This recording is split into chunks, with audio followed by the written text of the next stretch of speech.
something I've been thinking about lately too is like, I guess and this comes back to just like the accessibility of like AI tools for artists. So like I've definitely struggled with just like joint issues or like hand and wrist stuff. And I was like, oh no, I was like, maybe I won't be able to like draw by hand forever. And it kind of got me thinking. So I was like, oh, and as I started like experimenting with the stable diffusion stuff, I was like, maybe I will be able to get to a point where I can, or the next thing I want to try and do is to like train a model, like a custom model on my artwork to see how good that would be at like just very closely emulating what I would draw if I drew it from scratch.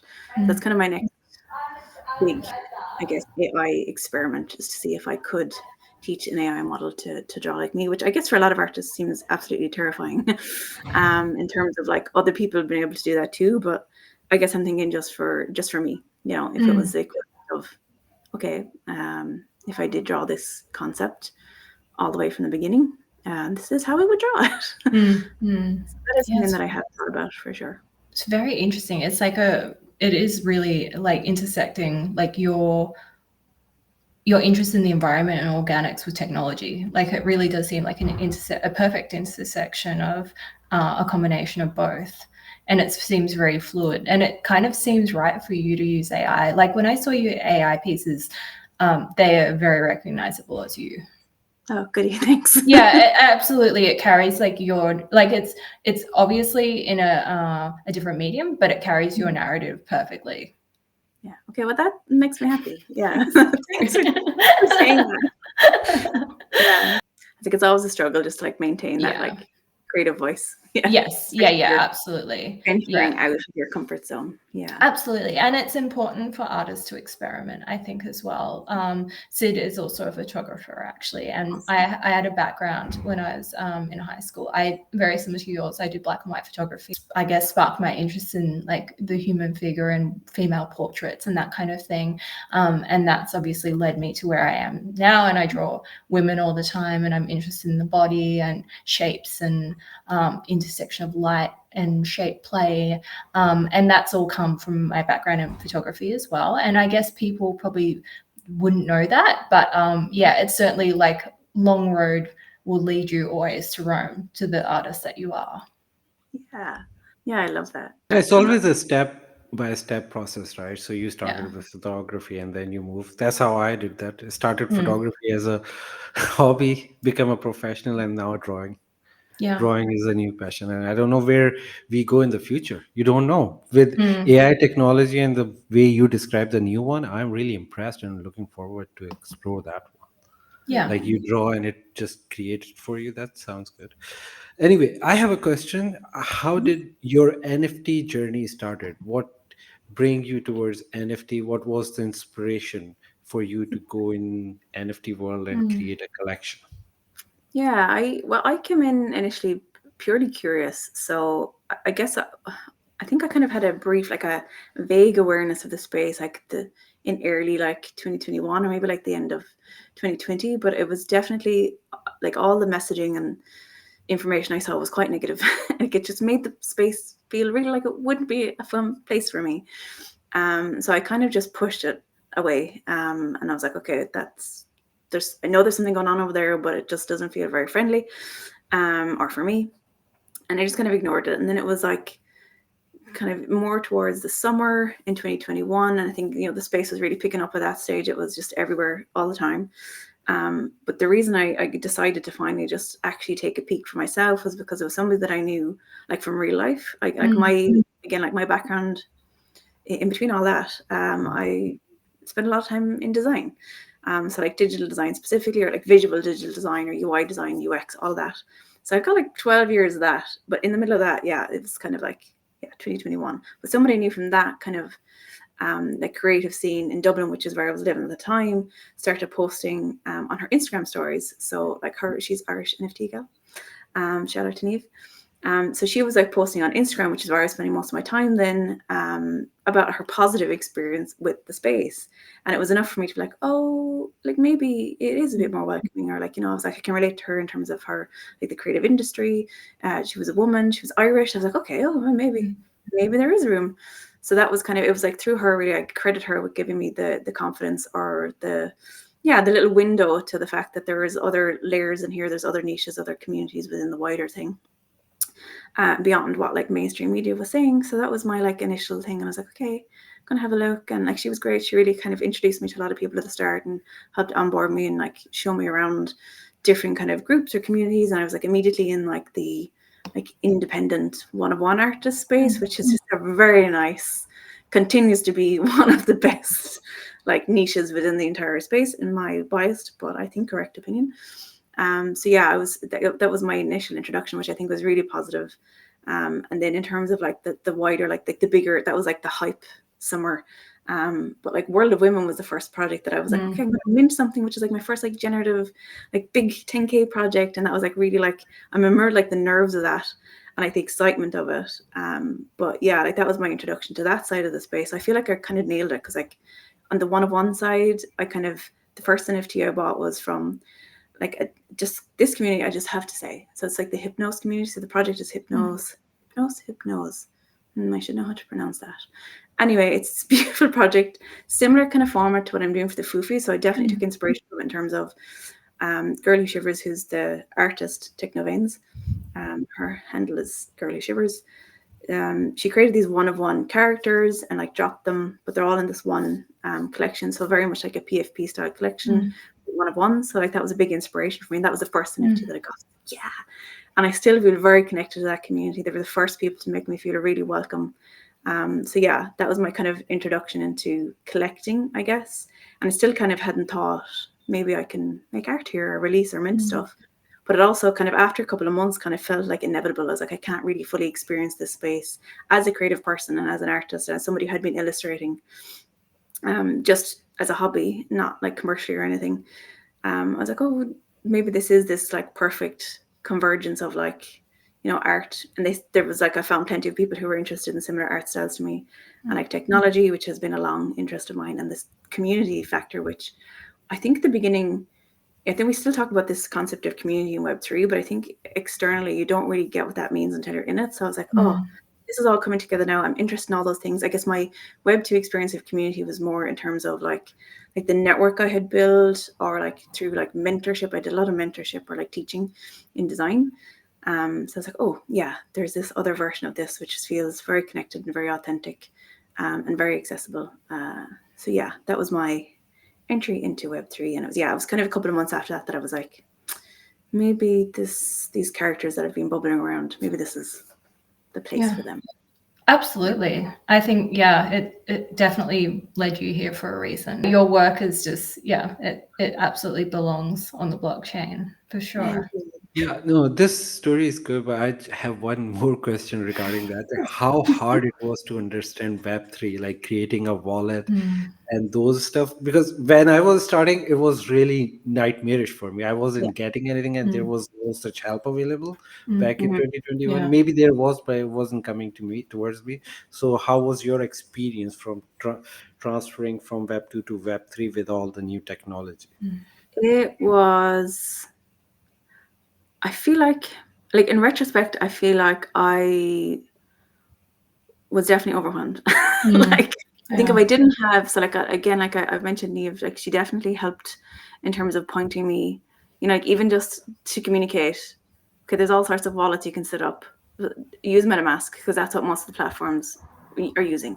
So like there was just I got to skip a few steps. And I think before that I'd already had like a Coinbase wallet because I had like a little bit of like a tiny bit of crypto already. So I was like, okay, not that. And I was like, and I did, and I actually did mint a few pieces on that other wallet first. And they're just kind of orphaned now. I mean, maybe in the future they'll be extra special. But so there was a like separate wallet that I did my first kind of few mints on before I set up my MetaMask wallet. But definitely that whole process was not as easy as it should have been. And I remember that, and it crosses my mind often still, and things have improved a lot. But because I came from like a UX UI, like tech design background, I was like, oh, there's like so much from an onboarding or like an education perspective. Like I definitely just skated by a bunch of stuff in terms of not being aware of how significant certain steps were. So I definitely was like, okay, I got lucky there that I definitely didn't realize that at the time, but I haven't messed up, and now I know, so I know how not to mess up going forward. But now when I look back on it, there are so many deep holes I could have fallen into. I feel lucky that I didn't, but I don't think, it wasn't easy. I feel like it took like a lot of concentration. I think if I wasn't like, I feel like at the beginning I had this really like upset. I became instantly obsessed with everything about the space. So I just kind of feel like I really honed in. Like I spent a few days just being like, okay, you gotta get your head around this, and I just actually put a lot of time and energy and effort into trying to learn how to get up and running, and definitely didn't necessarily make the right decisions on everything, but it was a lot of bandwidth up front. It was definitely a lot of bandwidth up front, for sure. Yeah, so true. Yeah, I just blundered through. I was so confused all the time. I still kind of am now, though. Things happen and I'm like, what does it mean? And many times I could have been like swindled. But now at least you can ask people. But I back ask when you you, start, Sid, all yeah, my well, questions. by Sid. people I mean me, right? Because I learned from my mistake. I literally invested like $10,000 to $20,000, most of my life saving on the shit coins and the scam projects. Lost everything. Yeah. But those L's made me who I am now. I'm very careful and I understand everything by the course. So people can ask me. But in general, there is a lot more information available. Back in 2021, Yeah. many people didn't know what to do and they were just going with the flow. Now there's like actual tutorials available how to do it, and the process is easy as well. It's not that hard like it used to be. Like you can literally buy crypto from your MetaMask wallet. Before it Yeah. wasn't like that. Like Yeah. you have to buy it from an exchange and transfer. It was like a nightmare stuff. What are the documentaries like you have watched or you want to recommend to Oh, yeah. people regarding Oh, myceliums or anything else? Yeah. I'm Favorite nature. I feel like I'm gonna have to Google them. There's definitely a couple on Netflix that I watched, and I feel like they're like obviously named, like they're literally about. Okay, let me just try. Like fantastic fungi. Yeah, I think that's one of them. Or there was another one that I watched more recently, which is more about. You're talking about the guy with the mushroom hat? Like he have a special hat made of No, mushrooms? is that Paul Stamets? Yeah, Paul. Paul Stamets. Yeah, I think if I found him on like social media first, and then like there's like it's a network of mycologists. Yeah. It makes perfect sense. There's definitely another one on Netflix. I'll have to try and look it up, but it's like each episode is like a different psychedelic substance or plant. Oh, And it's I quite think good. I know the one you mean. To change your mind. That's what it's called. Yeah. That's very good. I enjoyed it and actually liked it too, even just as the title. And I think it was from a book. I think he wrote a book. But the episode on MDMA was actually really important for me because I definitely fed into all the propaganda that I was given. It's like I'm 37, so it's like this like 90s campaign. Yeah. Like I was like, oh, I'd lived through this one, because some of the other campaigns in terms of like psychedelics were kind of earlier. So I was like, okay, but the one on MDMA, I was like, oh no, I was subject to all that propaganda. And it was actually really like eye-opening to me to just see how easily that happened for me, who is someone who, I do think myself is quite open-minded or like able to think critically. And then just realizing the reality, I'm like, oh my God, that is not it at all. Yeah, absolutely. And even at the end, I think it talked about like maybe I saw it somewhere else separately, but like that in the US, that like MDMA is the closest one in terms of like there's like been this campaign like to get it approved through the FDA. That MDA is probably going to be one of the first like psychedelics fully legalized if they get there, hopefully. But I was like, wow, that says something, even just in terms of like like being able to substantiate the It will get benefits. state by state. Some states will approve it. Some have already done it, but uh, in the whole country, I don't see it happening in the near future because in USA, marijuana is not legal federally, but it goes State to state by state. state. Yeah. Yeah, absolutely. Yeah, they are doing some fairly interesting like just sort of this year it's all about the psychedelic therapy. So they're administering psychedelics in like a hospital setting for people with treatment resistant depression and PTSD and things like that. So it's definitely interesting to see what will happen, I think, in the next 5 years we will see a very big change in mental health and how they treat it with psychedelics. So it's we are in the midst of the psychedelic revolution for sure. Yeah. Maybe next time we talk, I won't be non-practicing. Yeah. Which is safe.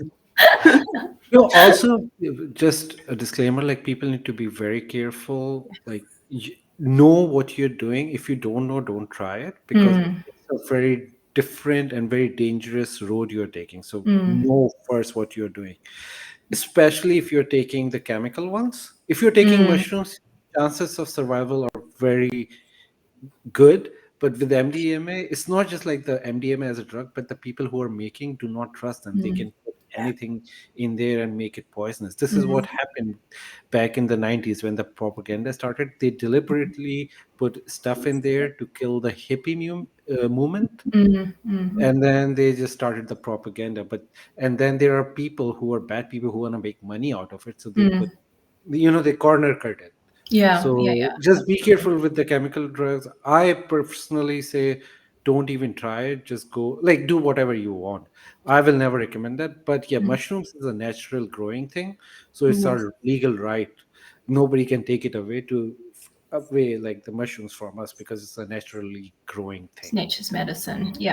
Yeah, absolutely. And there are a lot of Indigenous groups that have fought for those rights as well. But even with mushrooms, just learn what you're doing. Like, don't go blind into that and eat like 14 grams.